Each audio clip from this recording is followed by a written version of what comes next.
June 23, 2018, 12 young soccer players and their coach venture into the depths of Thailand's Tam Luang Nang Non cave. What was supposed to be a fun adventure quickly turns into a fight for survival. As monsoon rains flood the cave, they are trapped with no way out. This is the story of one of the most daring and miraculous rescues in caving history, the Thai Cave Rescue.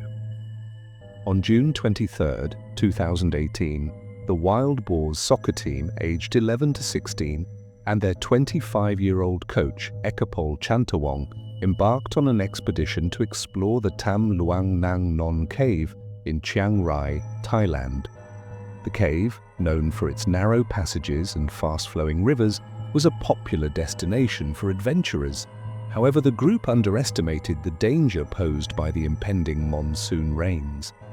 The boys parked their bicycles outside the cave and started to move into the cave. As the group ventured deeper into the cave, heavy rainfall caused the water level to rise rapidly, flooding the passages and trapping the group inside. The group's families reported them missing when they failed to return home.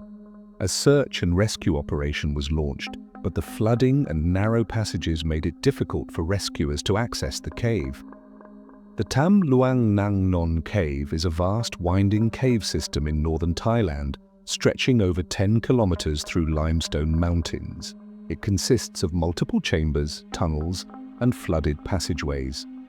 Entrance chamber is the cave's main entrance, after which comes the T-junction, or Sam Yak Junction, the first major branching point. From here, the passage narrows, winding deeper into darkness. Further inside comes Pattaya Beach, one of the most crucial locations inside the cave, named after Thailand's famous coastal city. Pattaya Beach is a sandy area deep inside the cave which further splits into a few narrow passages. No one knew how far the boys had gone. Deep within the cave, the boys, huddled together on a small, dry ledge, are scared and hungry. Coach Ek tries to keep their spirits up.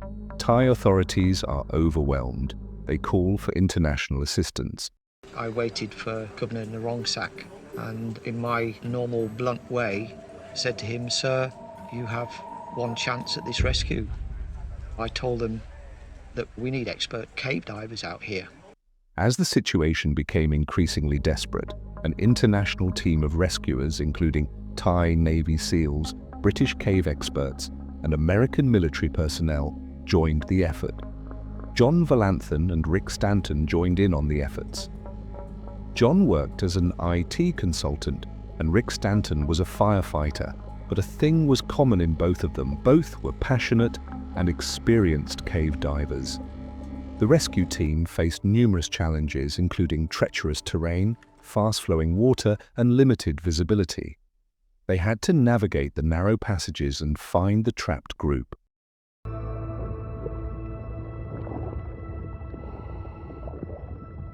When I see a dark space in a cave, it fascinates me. It's like, I wonder what's there. For most people, it's an alien environment. It's dark. It could be claustrophobic. To most people, that would be a disaster, but this is the strange world that I enjoy.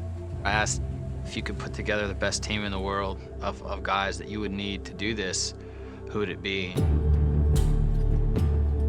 I had a message from John just saying, we don't think the Thai military can affect the evacuation. That means we need you and you need Jason. I was climbing the internal structure of a building, checked my phone and Chris says we're flying out tonight. I was a couple of days from the end of my holiday and I was on my way down a mountain in Italy.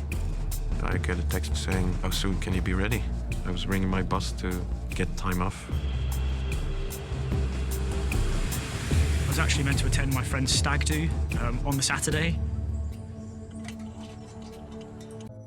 At about the day 9 mark, the American contingent felt that it was a lost cause, but Rick and John argued that they would need a team of best cave divers in the world to pull this one off.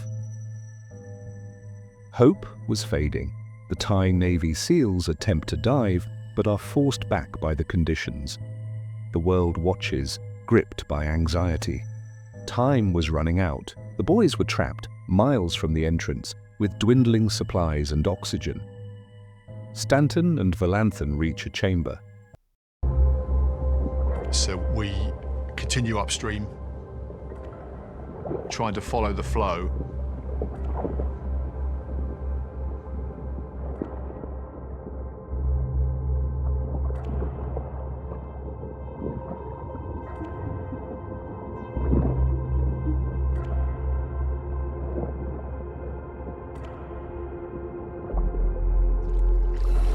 They see something in the distance.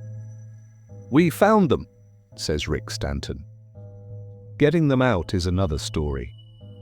The journey back is even more treacherous. Once they found the boys, they called for additional help, bringing in other elite British cave divers like Chris Jewell, Jason Mallinson, Josh Bratchley, Jim Warney, and Connor Rowe. But the question was that how will the boys be extracted out of the cave, because the boys themselves would not be able to swim through, which meant that they needed to be brought out somehow. This was the time when Dr. Richard Harris, an Australian anaesthetist, came up with a crazy idea. There was no way the boys could swim or navigate the cave themselves, so Dr. Richard Harris suggested an unprecedented plan. Foreign Affairs guys from Australia came up to me and said, look, in the interests of full disclosure, I just need to tell you that if something goes wrong during the rescue, it's not impossible that you could end up in the Thai judicial system. I said, what, you mean imprisonment? And he said, yeah, that's sort of worst case scenario. Sedating the boys with ketamine to keep them unconscious throughout the journey. This was extremely risky because if the dose was off, they could stop breathing, and if they woke up mid-rescue, they might panic and drown. Dr. Harris personally administered the anesthesia before each boy was taken out, ensuring they remained unconscious but stable. The divers had to keep redosing them along the way, which was another challenge. John took the second child. I remember John looked at me and he said, "What's his name?" "I don't know, John." I was nervous. I would go further than that. I would say I was shitting myself. As I swam him out, I just remember feeling ownership and determination that I'd make damn sure that my child survived.